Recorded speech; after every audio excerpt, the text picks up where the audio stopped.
So how to make any vertical video to horizontal on your Windows PC or laptop?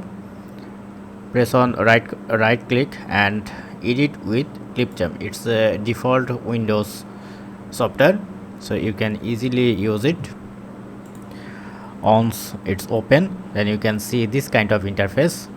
So you have to open this three dotted line and press on a new video.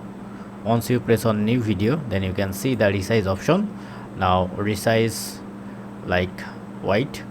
This is the horizontal format.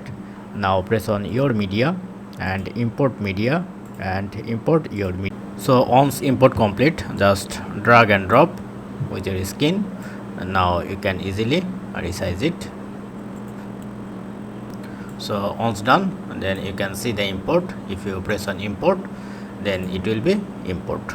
Now if you press on open, then you can see your video is horizontal right now.